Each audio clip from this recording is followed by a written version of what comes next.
What's up, everybody, and welcome to another episode of Scouting the Fins right here on the 3H Per Carry podcast feed, also part of the 5 Reasons Sports Network. As always, if you have not already, make sure you are signed up for OnlyFins. Head to discord.gg/OnlyFins. Join on a desktop. Avoid the Apple upcharges. If you want to do read only, it will be $2.99 on the desktop, but you'll get charged an extra dollar on Apple. All access to read news, notes, and interact with everyone in the chat room. It is $4.99. Once again, join OnlyFins, discord.gg/OnlyFins. Coach and Eric, gentlemen, welcome back. Yeah, it's great to be back here with you guys. Always a fun time of the year that we're entering into, especially for the Dolphins this year. Not expecting them to be overly active in the free agent period, so probably lots of draft talk that we'll be doing on the channel here, and that kind of starts today. So excited to dive into some of that with you guys. Absolutely. It's the annual Miami Dolphins draft hype train beginning today. I'm excited about it. You know, the draft has kind of been for 20 years really all we've had to look forward to. So here's hoping that Sully and company start a new era this draft night upcoming that'll spring some success for the next 3 to 5 years for the Dolphins. Yeah, we're going to be starting our draft series. In this episode, we'll be talking about the 2026 Edge class and what players actually fit inside Jeff Hafley's defense. And the big thing is that the way I did my research and the way we'll be talking about it tonight is more so on the weaknesses the Dolphins edge rushers had last season and what they need in Jeff Hafley's defense. So it's more so about edge rushers that can control the pocket without help, that can also work on stunts and twists, the ones who can win one-on-one third down matchups.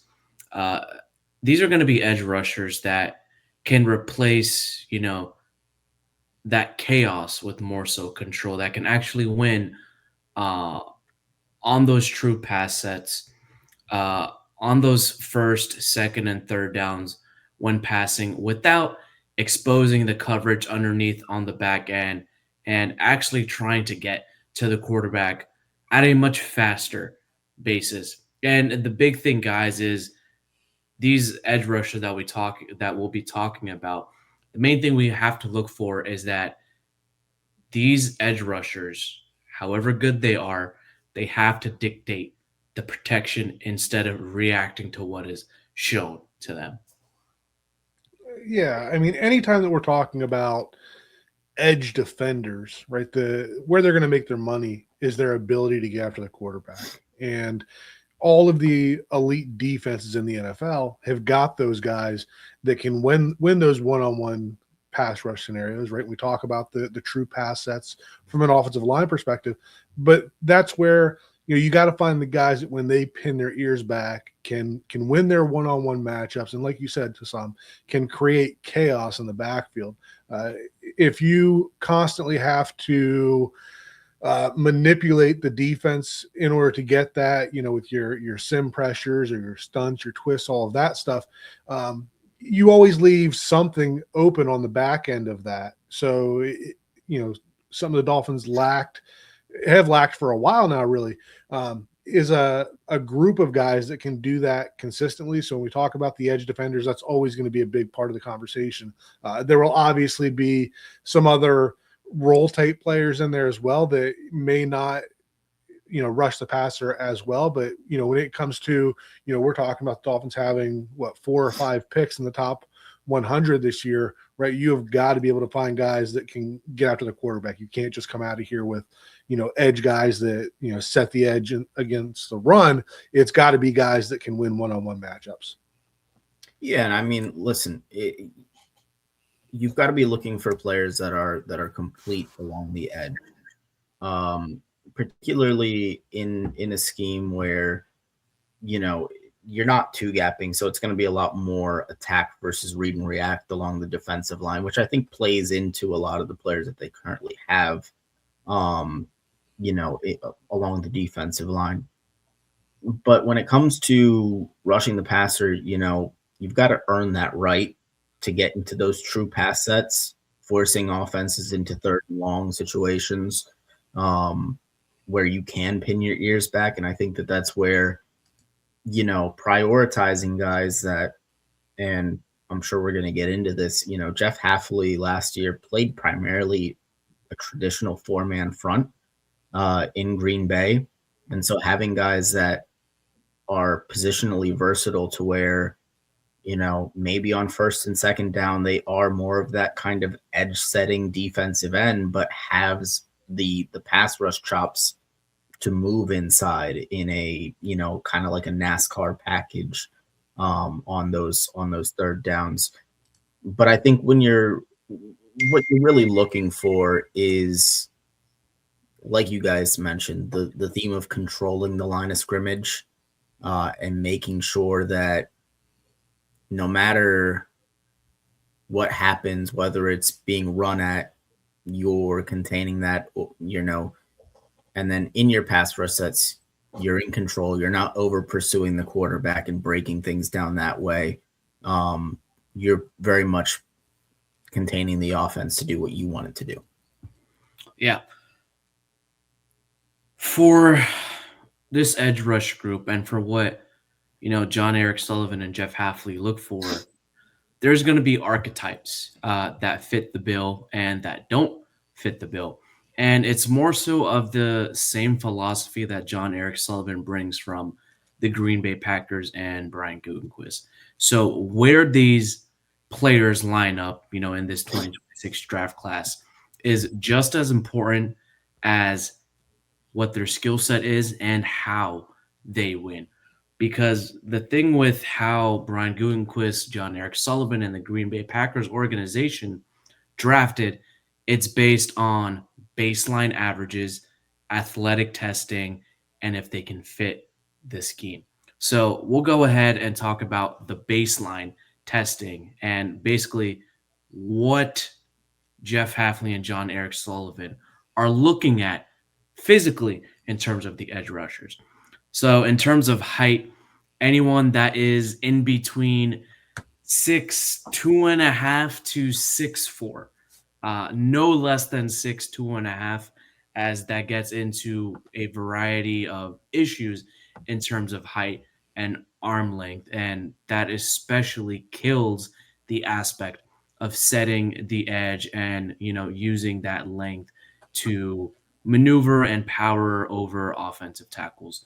For weight, there's an average of 275 pounds. So we're looking at maybe 265 to 270. And then in the offseason, these guys do bulk up, put an extra 5 to 10 pounds with the NFL's offseason conditioning program. Arm length is around 34 inches, around a 4.63 40-yard dash, 1.61 10-yard split. And the big thing will be the shuttle time, which is a 4.35 average, and the three-cone drill, which is a 7.2. So these guys have to be highly, highly athletic. Like, just think about, freaks, just athletic marvels and athletic freaks. And Jeff Halfley really prefers to have his edge rushers be very powerful and turn that power into speed instead of speed to power. They need to have that arm length and mass to compress the pocket and really put pressure on those offensive tackles where they lose their footing and they're just getting worked back into the quarterback pocket. Yeah, I mean, all those measurements that you talk about there really lean, like Eric said, into that 4-3 defensive end mold. Like, you can get away when you're in a 3-4 defense, you got those stand-up defensive ends. You can get away with guys that are a little smaller in stature. But when you're a 4-3 defensive end, hand in the dirt, right, you have got to be able to to set the edge in the run game, right? You have to be able to. A tight end cannot block you, right? If you're playing a 4-3 defense and your defensive ends are getting blocked by tight ends, then you're going to fail. But that can't come at a complete cost of losing that pass rush ability, right? And so if you are strong enough to hold up in the run game as a 4-3 defensive end, you're probably going to be able to push the pocket a little bit there as well. But then, you get into the part that you were talking there, Hassan, with that short shuttle, right? And that ability to change direction in that, right? So that's your, either you're exploding around the edge, you're dipping around the edge to pursue the quarterback, or you're starting to get upfield and then you're changing direction to not run yourself around the hoop and give them those escape lanes. So, yeah, you're talking about the bigger defensive ends in stature, but not giving up that athletic ability to both pressure the quarterback, but also contain him as well. Yeah. So, Eric, we'll go ahead and take a look at the very first archetype, and that's going to be the pocket compressor. So, these are primarily guys who are there on first and second down and even third down. These are, 3 down pass rushers. They're the anchors on the defensive line. They collapse the pocket. They're able to use their physicality and turn it into speed to get a good get off and keep the safeties and cornerbacks a little bit deep. More so the safeties deep and the cornerbacks a little bit around the 4 to 7 yard range where they're able to work with the wide receivers. These guys are usually a 5 tech or a 7 tech as well. Sometimes a wide 9-4-3 defensive end. Yeah, I mean, I guess we can get right into it. At this point, but when you're talking about those guys, usually the 3 down ends, edge rushers are going to be the top of the class guys, and obviously, I think we'd be remiss if we didn't mention Ruben Bain at the top of the board. I think little bit of debate at the top, but I think in most cases he's universally the number one guy at the edge. When I watched Ruben Bain, and I saw a lot of them, and there are some edge rushers that it's almost like he plays edge rusher like a boxer. I see Ruben Bain, and he does have the short arms, but I see Mike Tyson. I see a guy that's going to play extremely physically, extremely violently. He's going to get inside. He does a very, very good job of stringing out the edge on run plays to the outside. I saw him do that more at Miami than, a lot of college edge rushers that I've seen. Elite burst. Granted, I don't think he's going to be, an elite 10, 11, 12, 13 sack guy at the NFL level. But I think he's going to be a really solid lineman that can play at the edge or along the inside, depending on the down and situation, and the most important thing with a guy like Bain, I think, is he is an instant culture transplant into your defense as well. I know we're focusing a little bit more in terms of the on-field stuff, and he's a tremendous on-field player. But I think that's something that you'd have to consider as well when you're adding him to your defense. Yeah, I mean, I think that when you're talking about where Ruben Bain is going to be drafted, you have to be able to have that off-field stuff as well. And I agree that when we're talking about top of the class, especially in this group of the more true 4-3 defensive ends, that Ruben Bain is the top of the class easily. I think that if you're looking at other types, there's a conversation to be had there. But, talking about some of the other guys that are on that list, not top 15 guys in my opinion, but, Keldrick Falk, Zion Young, both, the notes that I have on both those guys are very similar. They're your longer, your stronger, your true 4-3 type of guys. I do think that the difference there between a Ruben Bain and a Young or a Falk there is that explosion off the line. I think that both Young and Falk are very good at pressing the pocket. They're going to make a quarterback uncomfortable, right? And that you still need that, right? We talked about that with guys like Chop Robinson and Jalen Phillips, that you need to be able to create pressure. Pressure turns into sacks, even if it's not that particular player. But I do think that those are two players that are along the same lines as Ruben Bain, but maybe just a notch below that in terms of the ability to win with quickness. Yeah, with Keldrick Falk, I mean 6'6", 285 pounds. He's an elite run defender. He's a workhorse. The thing is, he didn't have a lot of productivity at Auburn because he was helping to set other people up. And the thing is, with this Dolphins defensive line, outside of Zach Sealer and Bradley Chubb, there's no one else that has the finishing power um, in the Miami Dolphins defensive line. Like, you can have Keldrick Falk get double teamed, but do you trust, Kenneth Grant to win his matchup one on a third down situation? And the pass is the quarterback is throwing at an average time of 2.5 seconds, right? Like, that's one of those things where you have to decide, is it worth it? Whereas, Zion Young, he has a much better pass rush win percentage rate compared to Keldrick Falk. 6'5", 262. He really can control the strong side wherever he's going to be lined up, whether it's on the left, across the left tackle or the right tackle. He can move around. He fits the 5 tech, that 4-3 defensive end. Very, very good pressure volume. If I'm trying to see this right, Zion Young has a pass rush win rate of 17%.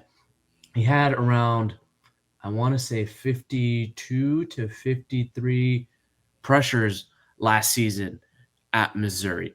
Was able to get a couple of hurries, 31 hurries, 17 hits as well, and had a PFF pass rush grade of 82.7, which is over half of their remaining pass rushers. Now, of those three guys, I would really like to get Ruben Bain, because guess what? He can also play inside, but the Dolphins don't have that draft positioning.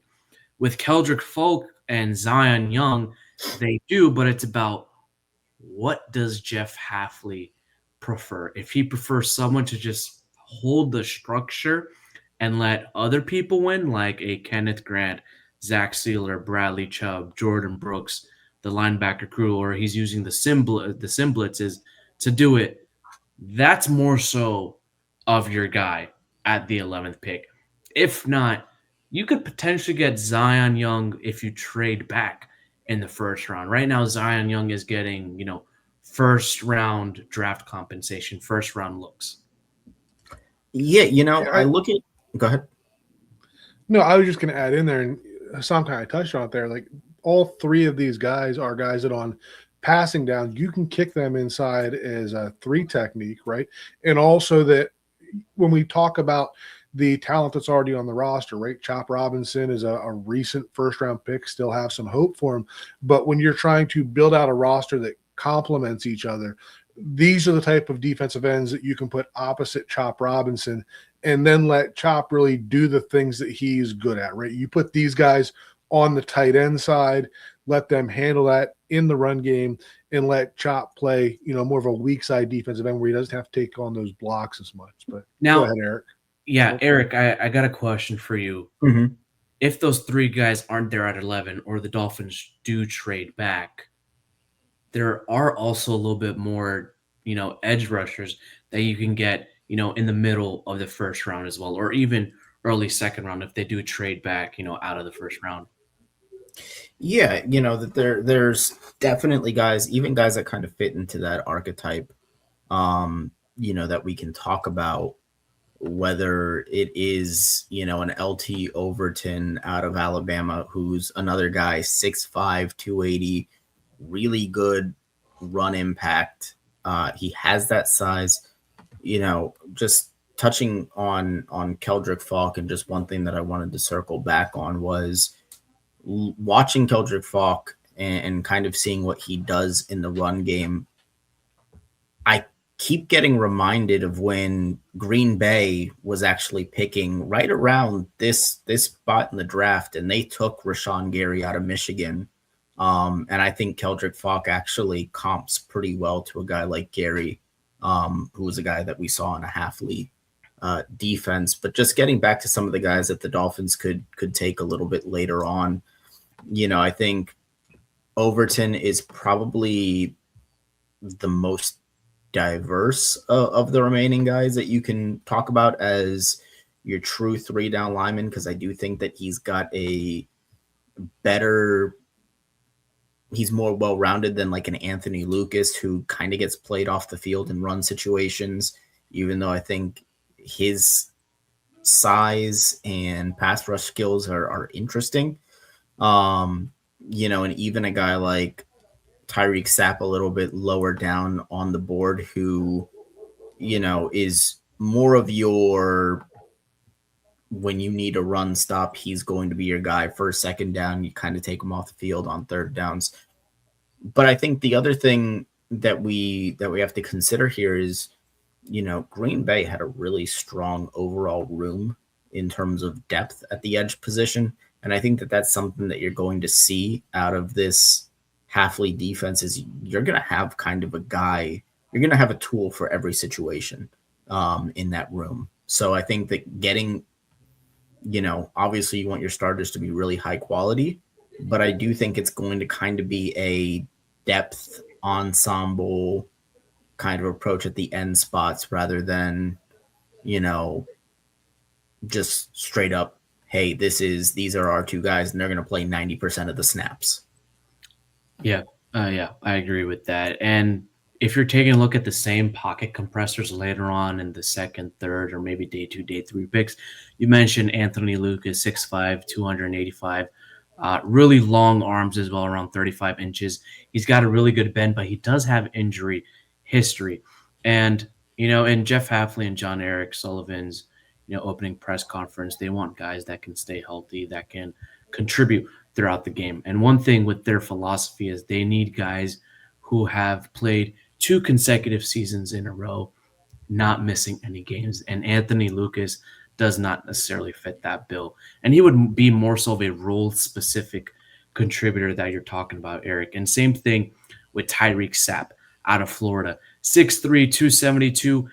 Not a lot of pass rush productivity, although he's much better suited towards the run. And, Coach, you said you just don't want a pass rusher that can just help out on rundowns, especially as a 4-3 defensive end. You need someone who can actually, put pressure on the quarterback. You don't need any more role players along the defensive line. You already have that. All right. The second archetype we are going to talk about is the true pass rush straight winner who wins on third down, that can win on that wide 9 and 7 tech alignment, and knows when the ball is coming out, they can get off the line of scrimmage and destroy the protection. I feel like that's one of the most valuable archetypes in this Jeff Hafley defense. And the first one, we'll talk about is David Bailey out of Texas Tech. And there's some arguments that David Bailey could be the first pass rusher taken off compared to Ruben Bain. Yeah, so I mean that conversation for me comes down to what you value as a pass rusher or as an edge player, right? If you just want a guy that is going to get after the quarterback, that you're willing to sacrifice some in the run game, then David Bailey's your guy. Like one of the concerns I have with him is that almost half of his career sacks were last year with Texas Tech. But, when you're talking about speed, power, he's got a devastating spin move. Like he's got the entire package in terms of what he can do rushing the passer. His speed off the edge is unmatched, right? We're going to talk about Arvell Reese at some point, right? But I would put Bailey even ahead of Reese in terms of more of a true edge guy and speed off the edge. At times, I feel like that can kind of hurt him as well because we talked about earlier about those bigger, heavy-handed 4-3 defensive ends not running themselves out of a play because they're strong enough to counter back inside. I think that at times Bailey might depend on that speed a little too much and allow himself to get run around the edge there. But this is he could be your Micah Parsons type, move around the formation, stand him over the nose, let him go.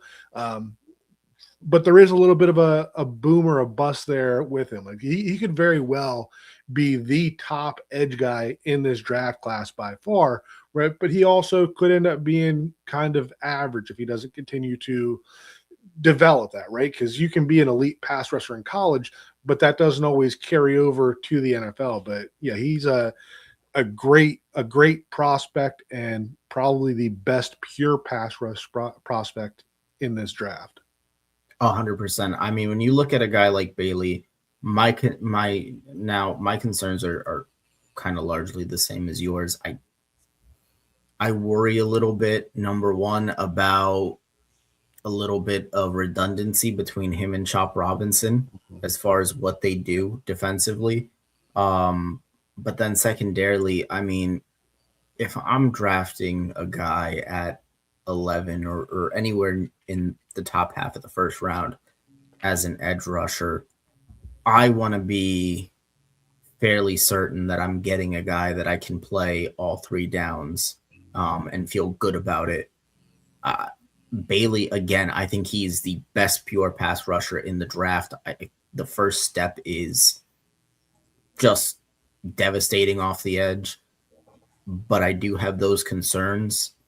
And because of that, I think that there are guys that kind of fit into that closer kind of mold a little bit further down the board that we'll talk about. A guy like Derek Moore out of Michigan kind of comes to mind, that if you can get him later on, second, third round, I might feel a little bit better about it than Bailey in the first, just because of that boomer bust that coach kind of referred to. Yeah, Derek Moore, more so 6'3", 254 pounds. David Bailey, 6'3", 250 pounds.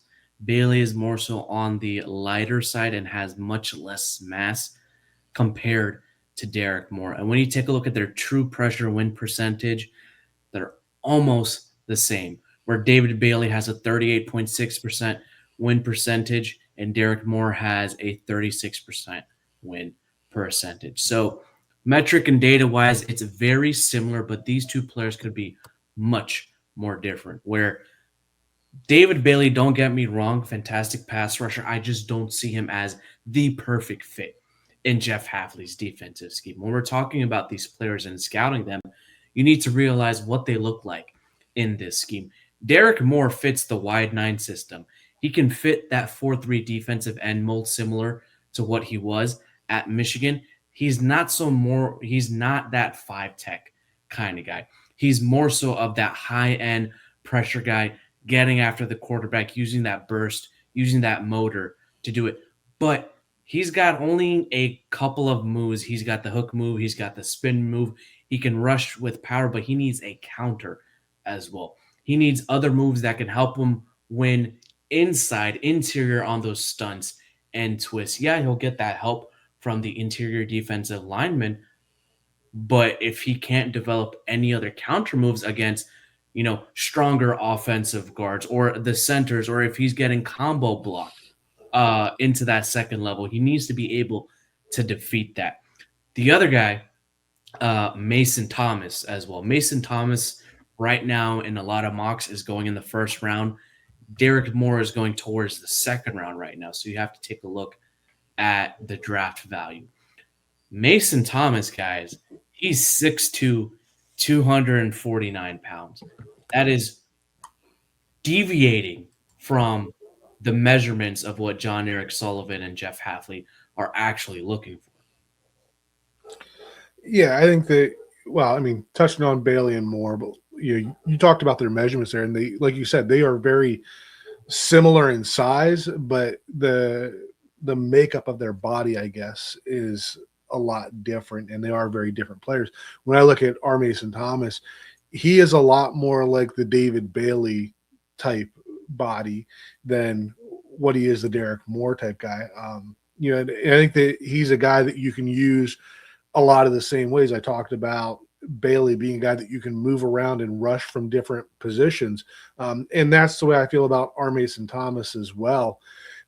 I'll be interested to see what his measurements come in at. I was looking at another list that had him listed at 6'1".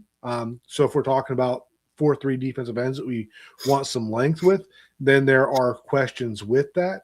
And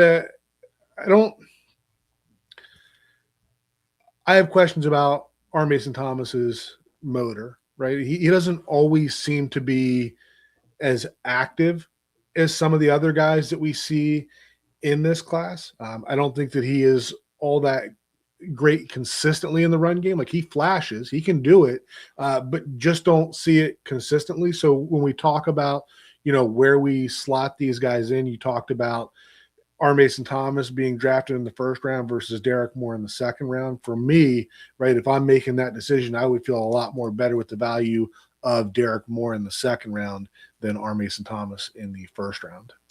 Yeah, I'm inclined to agree again. I think for a guy that will be at the NFL level largely a pass rush specialist, some of the measurements for Mason Thomas are kind of no-goes for me.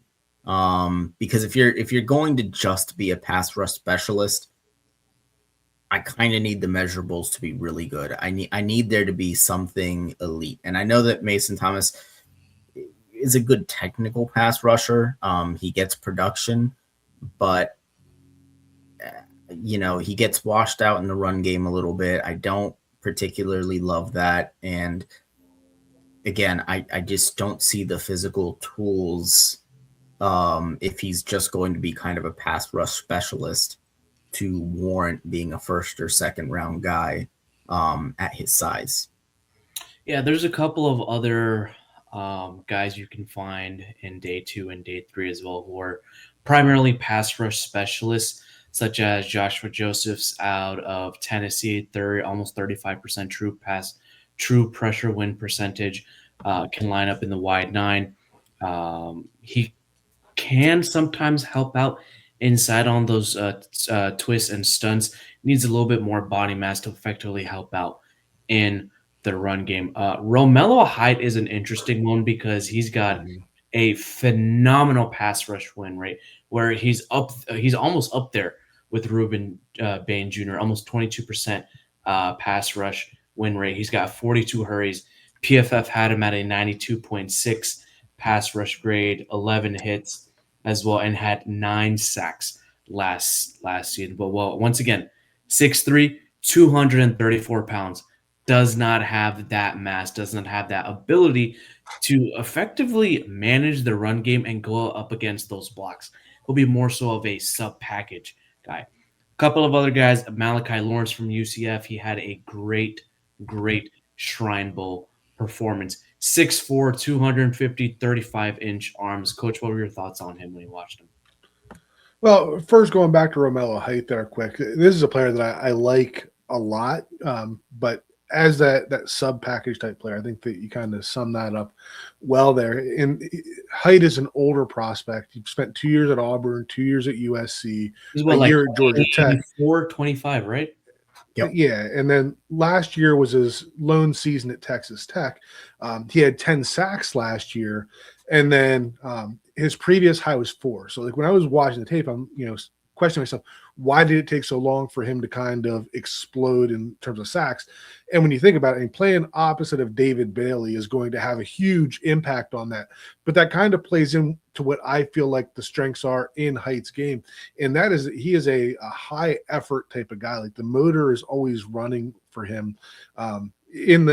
as a pass rusher. He's not good enough against the run, but if you pair him with somebody like David Bailey, a premier pass rusher, that's the type of the guy that can get those high effort cleanup sacks and still be an 8 to 10 sack guy from a reserve role. Malachi Lawrence, on the other hand, you talking about him performing well at the Shrine Bowl kind of tracks for me because another player that I don't always feel like he played at full speed.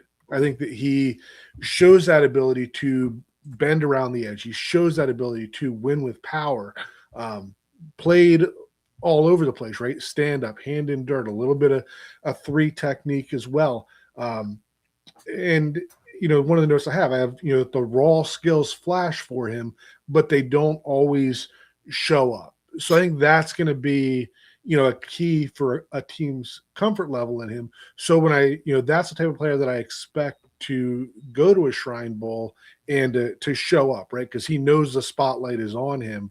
But as he gets into the NFL, a player that I feel like we need to see a little more consistency with. But if you can find that consistency, right, then you're talking about a guy that could end up as a steal compared to where he ends up being drafted.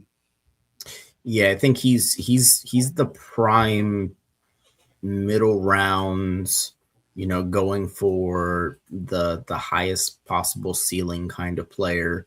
I mean, he's absolutely a guy that I think teams can and should, obviously pending on how he interviews with teams and kind of getting comfortable with his makeup.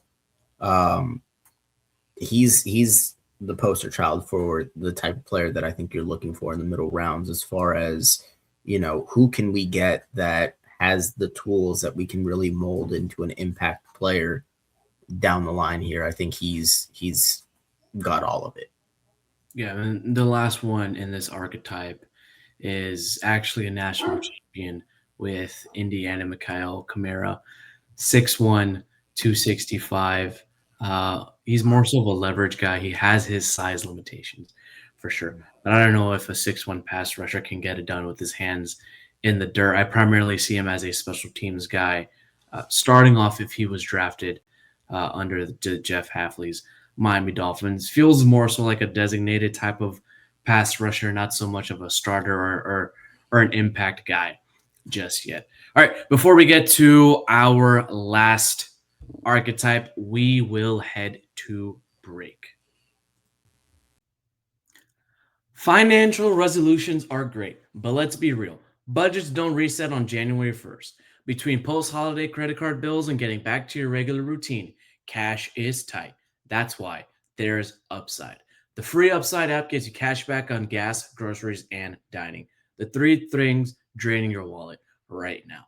Over 100,000 participating locations means cash back opportunities are everywhere you already go. And yes, it's cash back. Not points you'll never use, not credits that expire, money you transfer straight to your bank account. Here's how it works. Open the app, claim an offer, pay with your credit card like normal, and get paid. That's it. Users earn 1 million in cash back every single week, and unlike other programs, you can stack Upside with your existing credit card and loyalty card. I use Upside, and you should too. Upside has given back $1 billion to its users. To find out how much you could earn, download the free Upside app and use promo code 3yards to get an extra 25 cents back for every gallon on your first tank of gas. Once again, that's an extra 25 cents back for every gallon on your first tank of gas using promo code 3yards. Football playoffs are here, and Underdog is the best place to get in on all the gridiron action. Playing on Underdog is easy. Just pick if your favorite players will go higher or lower on stats like touchdowns, rushing yards, receptions, and more. Get them right, and you could win up to 5,000 times your cash. That's right, 5,000 times your cash.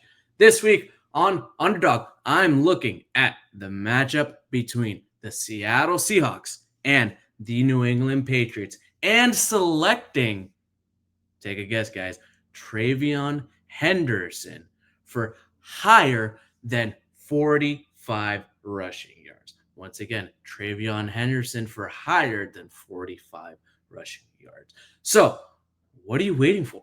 Download the app today and use promo code 3yards to score $75 in bonus entries when you play your first $5. Once again, that's promo code 3yards. Underdog, make picks, win money. Be 18 plus, 19 plus in Alabama and Nebraska, 19 plus in Colorado for some games, 21 plus in Arizona, Massachusetts, and Virginia, and present in a state where Underdog Fantasy operates. Terms apply. See assets.underdogfantasy.com/web/play and get terms _DFS_.html for details. Offer not valid in Maryland, Michigan, New Jersey, Ohio, and Pennsylvania. Concerned with your play? Call 1-800-GAMBLER or visit ncpgambling.org. In New York, call the 24/7 HOPE line at 1-877-8-HOPE-NY or text HOPE-NY 467-369. All right, and we are back. Coach and Eric, I did not get your guys' opportunity to talk about Mikhail Kamara before we talk about our next archetype. I want to hear your thoughts on him. Yeah, so I know that we don't want to build a defense full of exceptions, right? We're talking about prototypes here, and especially when you're talking, high draft picks, you do not want to get guys that fall that far out of it. And I understand that Mikhail Kamara does fall outside of that, being, not a whole lot over 6 foot, but this is a player that I really like, seems to play a lot better than what those size limitations would indicate. I feel like he a little squattier, a little thick, but he still plays with explosion and still looks good in space for a guy that is shaped the way that he is. I wouldn't be comfortable with him as a day one starter or anything like that, but I think that this is the type of player that you can draft. And we talk about situational pass rushers on the edge. I think he's a guy that you could put as a 3 technique and let him abuse some guards with his quickness. So I know that he's not the starting type edge player that we're talking about a lot today, but he's a player that I like as a sub player that can have an impact. Yeah, I mean, I see your point about, not wanting to build defense around players that are exceptions, and I kind of feel the same way when it comes to a guy like Kamara. And 6'1", I'd be interested to see what his non-height measurables come out to, because he's a guy that, if he's got a longer wingspan than his height, and it's positive in that direction, I think it does a lot for him. On the other end of the spectrum, I'll be honest with you, a lot of these colleges will kind of give guys a little bit extra on the height. And I think that that's going to hurt a guy like Ruben Bain. I see him listed at 6'3". I don't believe he's 6'3". I think he's a little bit closer to Mikhail Kamara as far as overall build, which will be an interesting, storyline for him. But getting back to Kamara, he is an effective pass rusher. He does have good film. Little apprehensive of a guy named Kamara with great film who's 6'1" off the edge, but I do understand that they're different players and that there's a little bit more versatility in Mikhail Kamara's game. All right, we'll move on to the next archetype, which are chaos pieces for Jeff Hafley's defense. These are hybrid pressure linebackers that can sometimes line up as edge rushers, help out in the run game, and sometimes maybe drop into coverage occasionally on those sim pressures and help out on those hook curls and on those hook flats. All right, the first one we have to talk about Arvell Reese because he exploded onto the scene this season. 6'4", 243 pounds, for an estimated 4.5 to 40 time, 31.3 pass rush productivity for true pressure success, according to PFF, which is absolutely elite. He's an absolute missile when those, stunts, twist happens. He just blows right off the edge when he's off the ball as well. I don't necessarily see him as a hand in the dirt type of guy just yet. A lot of people want to compare him to a Micah Parsons slash TJ Watt type of player. I don't really see that. I think he's just Arvell Reese. He's not a Micah Parsons. He's not TJ Watt.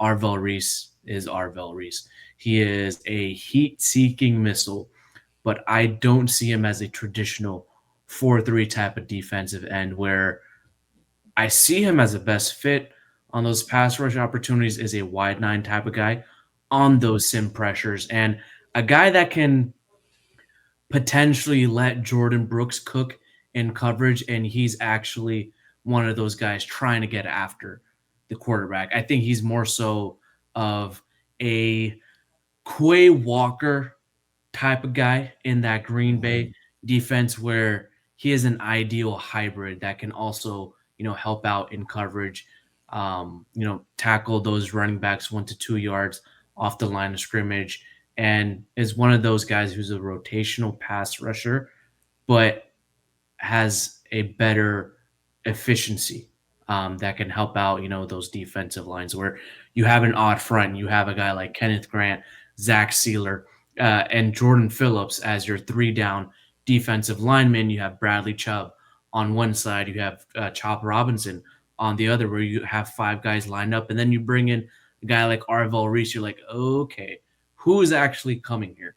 And then you have Jordan Brooks coverage more so on like a nickel type of package, which we know, guys, after doing our last podcast, Jeff Hafley really used the nickel defense a lot last season, and I think he'll bring that same thing. So Arvell Reese really does fit the bill as a hybrid monster in this defense.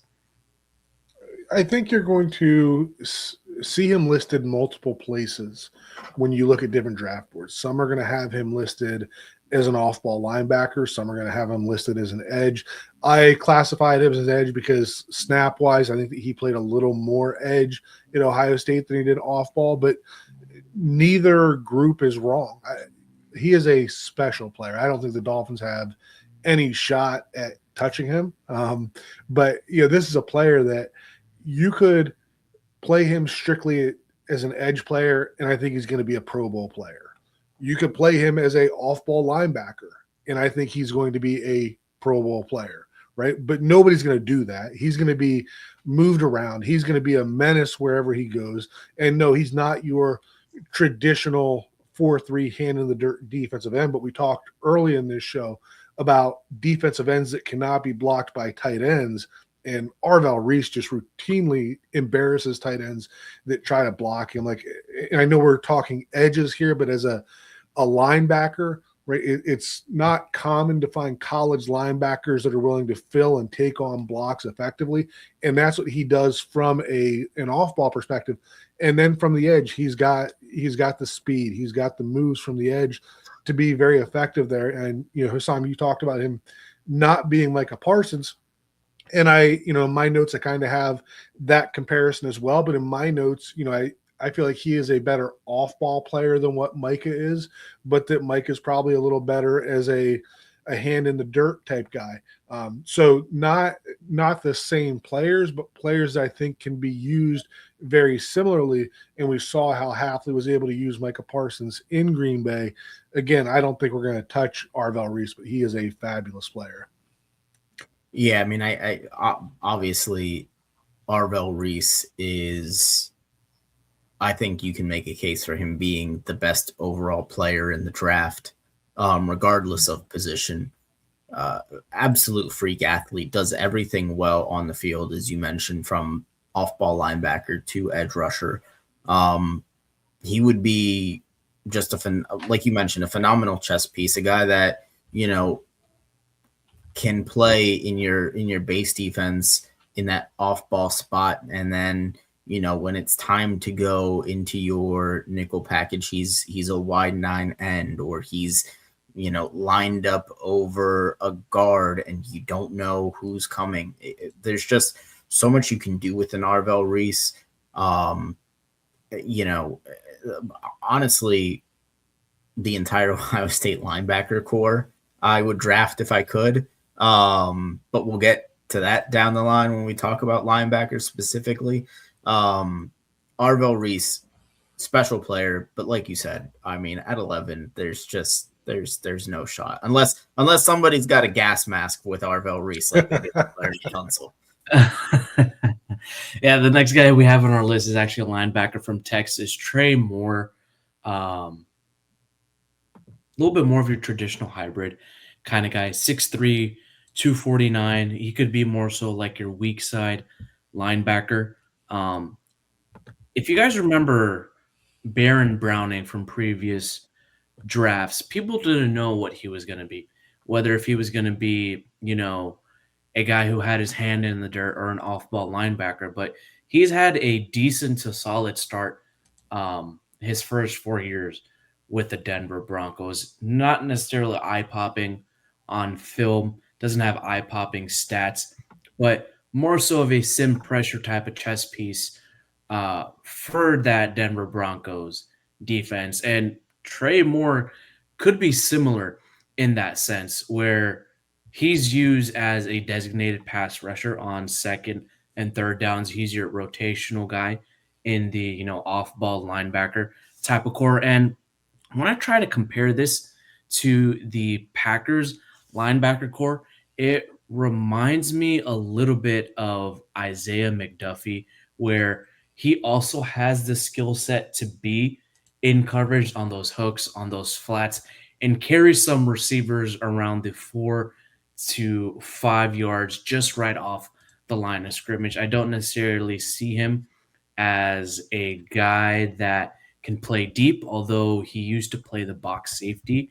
I believe he played at another school before transferring to Texas. I'm kind of blanking on it, but they used him as a hybrid nickel guy who is big enough to play as a big safety, but has better pass rushing prowess for an off-ball linebacker hybrid edge player.